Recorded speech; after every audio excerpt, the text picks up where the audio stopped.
अच्छा बेटा, shortest path एक प्रॉब्लम है।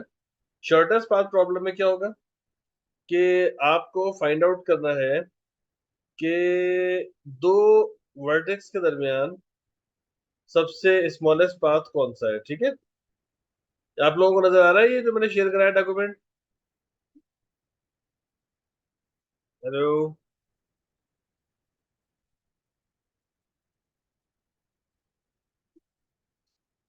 अच्छा, शॉर्टेस्ट पाथ प्रॉब्लम का मतलब ये है कि आपने दो वर्टेक्स के दरमियान, दो वर्टिसेस के दरमियान सबसे जो लाइट वेट पाथ है वो फाइंड आउट करना है। ठीक है, अब पाथ क्या होता है?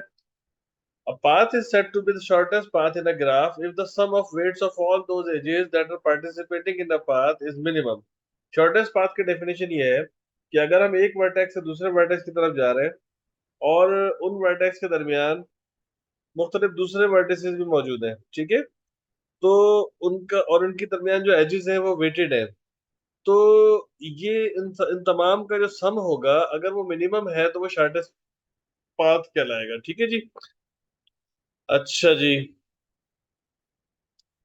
अब एग्जाम्पल इसकी ये दे रहा है ये कि जी दो शहरों के दरमियान मल्टीपल पाथ एग्जिस्ट करते हैं, तो हमें हम जो है शॉर्टेस्ट पाथ की तरफ जाते हैं। जैसे हम फॉर एग्जांपल इस्लामाबाद से पेशावर की तरफ जाए तो हम जीटी रोड की तरफ से भी जा सकते हैं, और क्या कहते हैं मोटरवे के थ्रू भी जा सकते हैं। ठीक है, तो अब ये है कि एक होता है शॉर्टेस्ट पाथ, एक होता है फीजेबल पाथ। फीजेबल का मतलब ये है कि जैसे अगर हम मोटरवे पे जाएंगे तो हम जल्दी पहुंच जाएंगे, हालांकि थोड़ा सा डिस्टेंस ज्यादा है।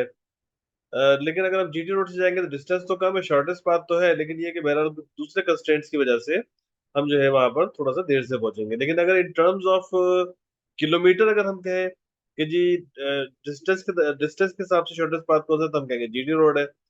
और अगर हम कहते हैं इन टर्म्स ऑफ स्पीड, इसके हिसाब से शॉर्टेस्ट पाथ कौन सा है इन टर्म्स ऑफ टाइम, बल्कि स्पीड नहीं, in terms of time, time किसमें कम लगेगा, तो फिर हम कहेंगे जी हमारा मोटरवे का शॉर्टेस्ट पाथ है। ठीक है बेटा, तो डिपेंड ये करता है कि एज का वेट किस चीज को रिप्रेजेंट करता है, तो उसी हिसाब से हम जो है शॉर्टेस्ट पाथ को डिफाइन करते हैं। ठीक है जी।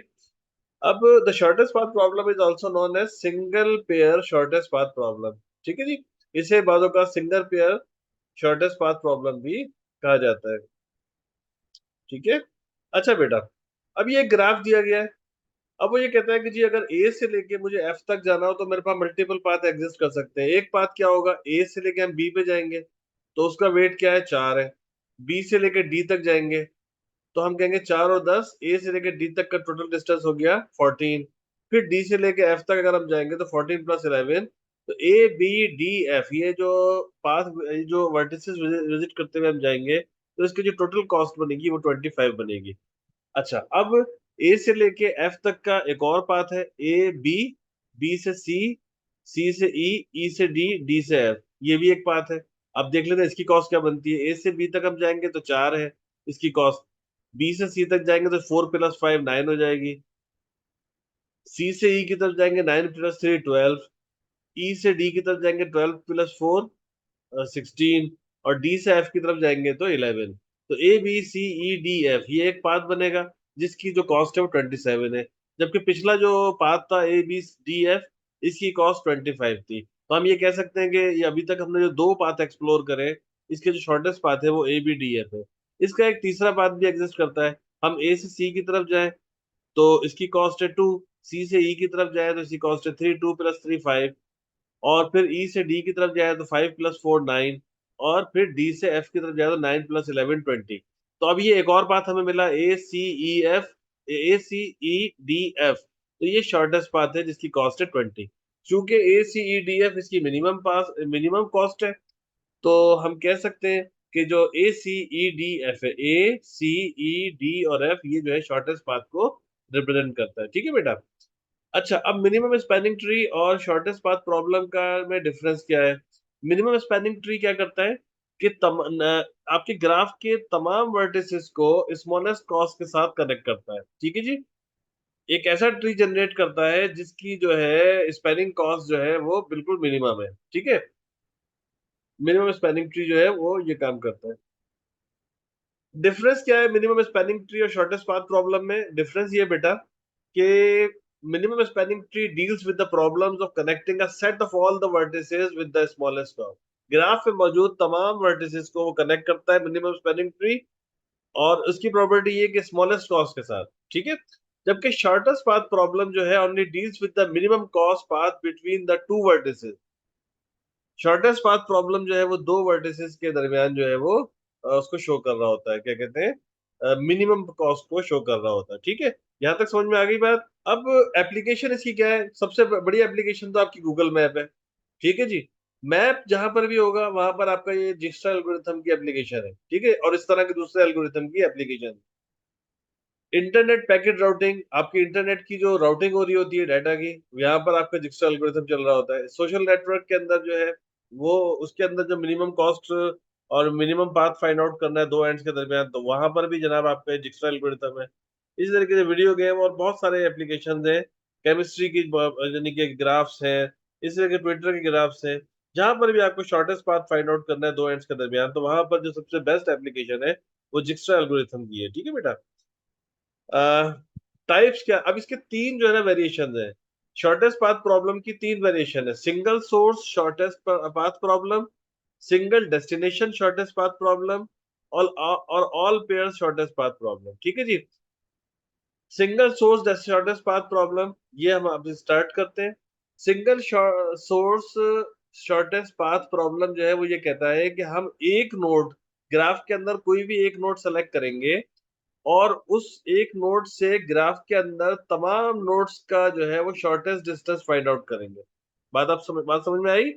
अगर फर्ज कीजिए कि मेरे पास एक ग्राफ है, उसके अंदर 8 नोड्स हैं, 8 वर्टिसेस हैं, या 8 क्या कहते हैं वर्टेक्स हैं हमारे पास, तो मैं कहता हूँ कि वर्टेक्स 1 मैंने सेलेक्ट किया, और अब मैं देखूंगा कि वर्टेक्स 1 से लेके दीगर तमाम वर्टेक्स तक उनका मिनिमम पाथ क्या है। जैसे फॉर एग्जांपल मैं कहता हूँ कि जी इस्लामाबाद से पाकिस्तान के तमाम शहरों का मिनिमम डिस्टेंस, जैसे फॉर एग्जांपल लाहौर जाने की मल्टीपल रास्ते हैं, तो लाहौर का मिनिमम डिस्टेंस, इस्लामाबाद से पेशावर जाने के भी मल्टीपल रास्ते हैं, मल्टीपल पाथ एग्जिस्ट करते हैं, तो उसका मिनिमम डिस्टेंस, कराची जाने के मल्टीपल पाथ एग्जिस्ट करते हैं तो उसका मिनिमम डिस्टेंस, हैदराबाद के मल्टीपल डिस्टेंस, मुल्तान जाने के मल्टीपल पाथ है तो उसका मिनिमम डिस्टेंस।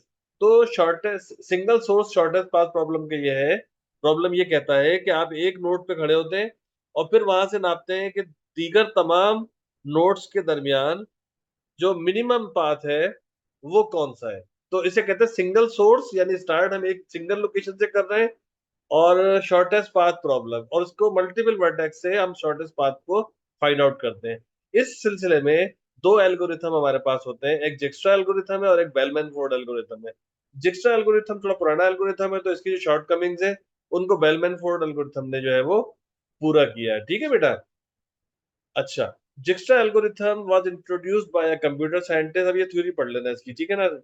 ये इसमें क्या होता है कि this algorithm is useful to find out the shortest path from the source vertex to all other vertices in the given graph, ठीक है जी।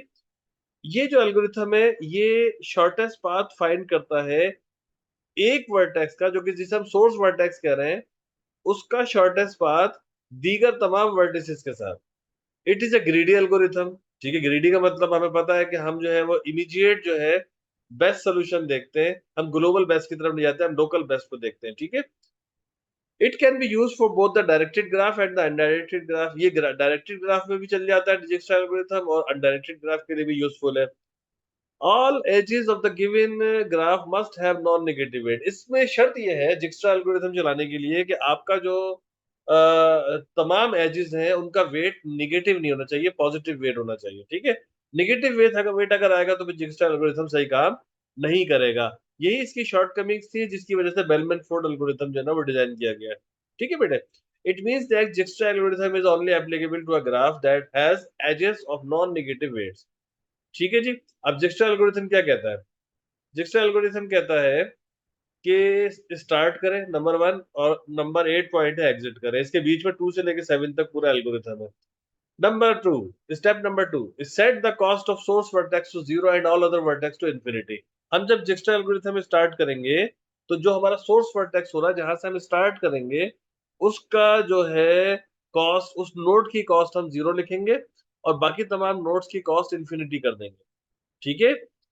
Number 3, insert them into the priority queue, उन सबको प्रायोरिटी क्यू में डाल देंगे। Number 4 step, select a vertex from the Q with the minimum distance cost और cost. अब उस क्यू में से जिसका सबसे मिनिमम डिस्टेंस होगा हम उसको सेलेक्ट कर लेंगे। ठीक है जी। If the vertex is already visited then ignore it, अगर वो ऑलरेडी हम उसे विजिट कर चुके हैं तो उसे इग्नोर कर देंगे और दूसरा वर्टेक्स सेलेक्ट करेंगे क्यू में से। Number 5, calculate the cost of neighbouring vertices of selected vertex, the formula of cost calculation is cost of selected vertex plus edge weight to our neighbouring vertex. ठीक है जी। इसका अभी मैं एग्जांपल कराऊंगा तो ये फार्मूला आपको समझ में आ जाएगा। ठीक है। अप्लाई रिलैक्सेशन, रिलैक्सेशन क्या होता है वो भी अभी मैं बताता हूँ। Apply relaxation upon the neighbouring vertex that is if the calculated cost is less than the previous cost value then update it with the calculated one. ठीक है जी। रिलैक्सेशन किसे कहते हैं कि हमने एक वैल्यू कैलकुलेट की, फिर हमने एक उसी नोट पे दूसरे रास्ते से वैल्यू कैलकुलेट की, दोनों वैल्यू कंपेयर किया, अगर को दूसरी वाली वैल्यू जो है वो जो है वो less than the previous value है तो उस वैल्यू को चेंज करने का नाम है रिलैक्सेशन। ठीक है। अभी हम एग्जाम्पल देखते हैं, इस एग्जाम्पल से आपको अच्छे तरीके से समझ में आ जाएगा। ये आपका एक ग्राफ है बेटा, जो कि है S, S stand for starting point. इस तरीके हम ये कहते हैं सोर्स वर्टेक्स को हम कह दिया एस है, और आप देख सकते हैं कि एस के ऊपर जो है वो क्या है, 0 लिखा हुआ है। ये इंडिकेट कर रहा है कि हमारा स्टार्टिंग वर्टेक्स है। इसके बाद ए, बी, सी, डी और एफ, ये हमारे पास 5 दूसरे वर्टेक्सेस हैं, और हर एज के ऊपर उसका वेट लिखा हुआ है 2, 4, 1, 7, 3 एंड सो ऑन। ठीक है। अब सबसे पहला स्टेप ये है बेटा कि हमने क्या किया कि एस के ऊपर तो लेवल 0 था ही, हमने ये किया कि जो दूसरे वर्टिसेस है उनके ऊपर इन्फिनिटी लगा दिया। इस पे ए पे भी इन्फिनिटी लगा दिया, बी पे भी इन्फिनिटी, सबको हमने मार्क कर दिया इन्फिनिटी। ठीक है, यहां तक समझ में आ गया। अभी हमारा जो है इस वक्त और हमारा टेबल इस तरह से कि हमारा जो सेट है वो खाली है, एम्प्टी है, और एस की वैल्यू इस वक्त 0 है नोट पे, क्यों ये 0 इंडिकेट कर रहा है कि हमने यहाँ से स्टार्ट किया है। और ये ए, बी, सी, डी, एफ, ये सबकी वैल्यू इन्फिनिटी ये शो कर रही है कि अभी हमने एक भी स्टेप परफॉर्म नहीं किया। हमारा ग्राफ जो है वो एक्सप्लोर होने के पहले स्टेप के ऊपर गामजन है, पहला स्टेप अभी हमने करना है। अभी हमने सिर्फ स्टार्ट लिया है, अपने सिर्फ स्टार्टिंग नोट को सेलेक्ट किया। ठीक है। अच्छा जी। अब हम क्या करेंगे, हम जो है एस से एस का जो है नेबरिंग है, एक एज है 2 और एक है 4, ग्रीडी एल्गोरिथम है। तो सबसे पहले हम क्या करेंगे, 2 को एक्सप्लोर करेंगे। जब 2 को एक्सप्लोर किया हमने तो हम ए पे पहुंचे, ए पे पहुंचे तो कॉस्ट आ गई 2, 2 इज लेस देन इन्फिनिटी, तो हम इस वैल्यू को रिलैक्स कर देंगे। रिलैक्स करने का मतलब क्या, इन्फिनिटी अब खत्म हो गया और इसके ऊपर जो वैल्यू आ गई इस नोट की 2 आ गई। ठीक है बेटा। हमने ये दिखा दिया आपको कि हमने सेट के अंदर एस वर्टेक्स आ गया, वर्टेक्स आ गया, और 0 तो 0 अपनी जगह पे थी, लेकिन जब हमने रीड किया 2 तो हम ए पे पहुंच गया, तो ए नोट का जो अब वैल्यू है इन्फिनिटी से खत्म होकर 2 हो गई। अब एस से अब दूसरा वर्टेक्स है 4 लेके हम बी की तरफ जाएंगे, तो अब हमें ये पता चला कि बी पे अब कॉस्ट आ गई है 4, यानी हम 4 की कॉस्ट के साथ हम बी पर पहुंचे, नोट बी पर। तो जब नोट बी पे 4 लेके पहुंचे तो पहले हमने इन्फिनिटी लगाया था, तो 4 इज लेस देन इन्फिनिटी, तो हमने अपने टेबल को अपडेट कर दिया। ठीक है बेटा। अब हम एस से दो ही वर्टिस पे जा सकते थे, ए पे और बी पे, तो हमने इन दोनों वैल्यूज को अपडेट कर दिया, बाकी वैल्यूज को हमने नहीं छेड़ा, सी, डी और एफ एज इट इज मौजूद है जैसे प्रीवियस स्टेप के अंदर थी। ठीक है। अब क्या होगा कि हम हमारे पास जो मिनिमम वेट किसका है, ए का है, तो अब हम ए पे खड़े होंगे और ए पे आगे जाएंगे, ए को सोर्स मानते हुए आगे की तरफ देखेंगे। ठीक है, अगले स्टेप के अंदर जब हम ए पे खड़े होंगे तो हमारे पास एजेस दो होंगी। कौन सी दो, एक तो ये 7 लेके हम 9 पे पहुंच सकते हैं, यानी सी की वैल्यू अपडेट कर सकते हैं, रिलैक्स कर सकते हैं, और दूसरी वैल्यू 1 लेके हम बी पे आ सकते हैं। ठीक है। जब हम 7 और 1 में से छोटा कौन सा है, 1 है, तो ये 1 को लेके जब बी पे आएगा तो ये इस रास्ते से अगर आएगा तो 2, ये नोट की अपनी वैल्यू 2 प्लस एज की वैल्यू 1। ये देखें एल्गोरिथम में ये यही बता रहा है ये कि ये वर्टेक्स की value, cost of selected vertex plus edge weight to the neighbouring vertex, ये दोनों ऐड हो जाएंगी। ठीक है बेटा। जैसे अब यहां से मैं ए ए पे जब मैं खड़ा होऊंगा, एस के बाद ये इधर लेके आता हूँ। अब मैं ए से देख रहा हूँ, जब मैं ए पे खड़ा होऊंगा तो मैं ये इस स्टेप के ऊपर देखें, इस सेट के अंदर जब मैं ए को ऐड करूंगा तो इसका मतलब ये कि ए से दो एजेस जा रही हैं, ए से सी की तरफ जा रही है और ए से बी की तरफ जा रही है, ठीक है। तो इसका मतलब ये है कि सी और बी की वैल्यू अपडेट होगी या रिलैक्स होगी, और कोई वैल्यू रिलैक्स नहीं होगी। तो 0 और 2 तो अपनी जगह पे मौजूद है। जब हम ए से 1 लिया हमने, ए की जो एज 1 हमने ली, तो 2 तो ऑलरेडी इसकी कॉस्ट थी, 2 + 1 3। इसकी जब बी तक पहुंचने की इस रास्ते के साथ कॉस्ट हो गई 3, लेकिन यहाँ तो ऑलरेडी 4 था, 3 < <4, तो इसको 3 की वैल्यू अपडेट कर दी, ठीक है, यहाँ पर अपडेट कर दिया। इसके बाद अब यहाँ पर पहुंचे, ए से हम 7 लेके जब सी पे पहुंचे तो 2, ये वर्टेक्स की कॉस्ट प्लस एच की कॉस्ट 7, 2 + 7 सी की हो गई 9। इसके अलावा ए से हमारा कहीं और जो है रास्ता नहीं निकल रहा, तो डी और एफ की वैल्यू इनफाइनाइट ही रहेगी। ये एक स्टेप खत्म हो गया। अब देखिए ए हमने एक्सप्लोर कर लिया फुली, अब हम बी को इंक्लूड करेंगे, ठीक है, क्योंकि बी ऑलरेडी वो आ चुका है इसके अंदर, बी को हम इंक्लूड करेंगे। जब हम बी पे खड़े होंगे तो अब हमारे पास बी से एक ही एज आउटगोइंग एज है जो कि डी की तरफ जा रहा है, तो इसका मतलब क्या है कि डी की वैल्यू अपडेट हो सकती है। अपडेट किस सूरत में होगी कि जब टोटल कॉस्ट जो है ये 3 बी की है और 3 इसकी एच की है, 3 + 3 6, और डी की वैल्यू थी इंफिनिटी, तो इसने डी की वैल्यू को अपडेट कर दिया, ये 6 कर दी, क्योंकि 6 इज लेस देन इंफिनिटी। अगर फर्ज कीजिए कि यहाँ पर 6 से छोटा नंबर होता तो फिर ये चेंज नहीं होता नंबर, ये एज इट इज ही रहता, ठीक है, समझ गए। अच्छा जी, अब हमने बी को भी एक्सप्लोर कर लिया, सेट के अंदर अब हमारे पास क्या आ गया, एस भी एक्सप्लोर हो चुका है, ए भी एक्सप्लोर हो चुका है और बी भी एक्सप्लोर हो चुका है, ठीक है। अब इसके बाद हम किसे एक्सप्लोर करेंगे, अब कॉस्ट किसकी कम है, सी की या डी की, डी की कम है, डी की 6 है और सी की क्या है, 9 है, तो डी को ये पकड़ेगा, ठीक है। डी को जो है सेट में अगले एडिशन में डी को इंक्लूड करेगा, सेट के अंदर डी को इंक्लूड कर दिया इसने सेट में। डी पे खड़े होकर इसने देखा कि यहाँ पे दो एजेस निकल रही हैं, एक सी की तरफ जा रही है और एक एफ की तरफ जा रही है। मिनिमम कॉस्ट किसकी है, सी वाली की है, तो ये सी को पकड़ेगा पहले, ठीक है। तो 6 + 2 8, 8 लेके ये सी पे पहुंचेगा। जब ये सी पे पहुंचेगा तो उसे पता चलेगा कि सी पे तो ऑलरेडी कास्ट 9 मार्क हुई हुई है, सी पे ऑलरेडी कास्ट 9 मार्क हुई हुई है। तो लेकिन चूंकि अब 8 वैल्यू कम आ गई, तो 8 < <9, तो अभी इस वैल्यू को अपडेट कर देगा सी को, ये हो गया। फिर डी से ये लेके जाएगा 5 लेके एफ पे जाएगा, तो 6 + 5 11, ये अपडेट होगा, ठीक है बेटा। इसके बाद अब ये सी को पकड़ेगा, पाथ के अंदर सी को डालेगा। अब जब सी को डालेगा तो सी से कितना पाथ निकल रहा है, एक ही निकल रहा है, जो कि वैल्यू अपडेट होगी सिर्फ एफ की, यानी प्रीवियस वैल्यू सारी की सारी मेंटेन रहेंगी, और ये वैल्यू अगर अगर अपडेट होगी तो किसकी होगी, एफ की ही अपडेट होगी, और वो क्या होगी, 8 + 1 9 होनी चाहिए, ठीक है। तो ये 8 + 1 9 अपडेट हो गया, तो ये पूरा एल्गोरिथम चल गया, और शॉर्टेस्ट पाथ जो मिला एस से लेके एफ तक, वो मिला SABDC, और इसकी टोटल कॉस्ट है आपकी 9, ठीक है। तो ये शॉर्टेस्ट पाथ है आपके पास, ठीक है। ये आपके पास पूरा का पूरा पाथ मिल गया आपको, SABFCD। अच्छा, अब कम्प्लेक्सिटी क्या है, देखिए प्रायोरिटी क्यू की फॉर्म में इम्प्लीमेंट करते हैं, तो उसकी जो कॉस्ट होगी वो होगी order V plus E log V, जिसके अंदर डोमिनेटिंग पार्ट जो है वो ये वाला है, ई लॉग वी वाला है, ठीक है। तो इसका जो कॉस्ट होगी वो ऑर्डर ई लॉग वी होगी, ठीक है।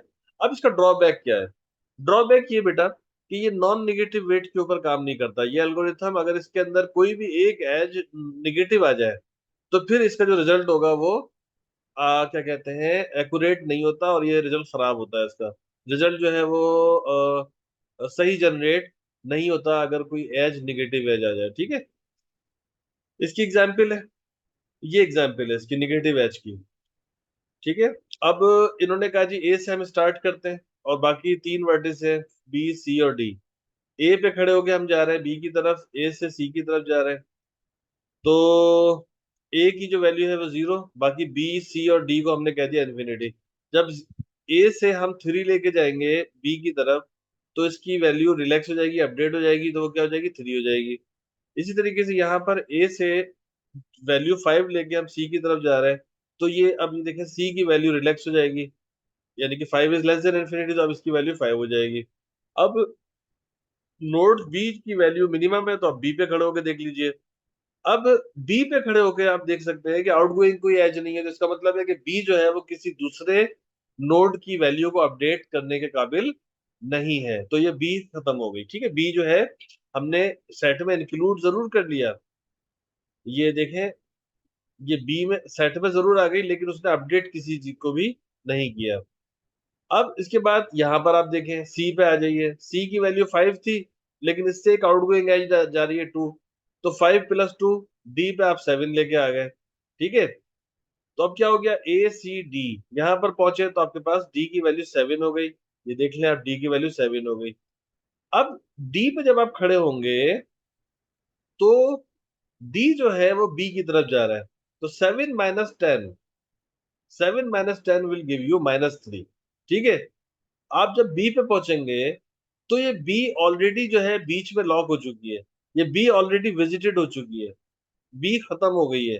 ठीक है, अब ये अपडेट नहीं हो सकती। ठीक है, तो -3 जो है ये ऑल्दो के छोटा है 3 से, लेकिन चूंकि बी जो है वो एक दूसरे रूट से वो खत्म हो गई थी, विजिटेड हो गई थी, और वो पाथ के बीच में आ चुकी है। ठीक है, वो पाथ के बीच में मौजूद है, तो इसलिए अब ये बी मजीद अपडेट नहीं हो सकती। अगर हम इसे अपडेट करने की कोशिश करेंगे तो ये जो पाथ है ये डिस्टर्ब हो जाएगा पूरा का पूरा, इसकी पूरी कॉस्ट डिस्टर्ब हो जाएगी। तो ये इसका सबसे बड़ा प्रॉब्लम है, और एग्जाम में आ सकता है कि what is the main problem of digital algorithm. तो इसका प्रॉब्लम का आंसर ये है कि जनाब अली ये निगेटिव वैल्यू के ऊपर काम नहीं करता, निगेटिव वैल्यू पर रिजल्ट सही जनरेट नहीं करता। तो it's all about digital algorithm. अब इस प्रॉब्लम को जो है बेल फोर्ड ने एड्रेस किया, ये इंशाल्लाह कल देखेंगे। ठीक है।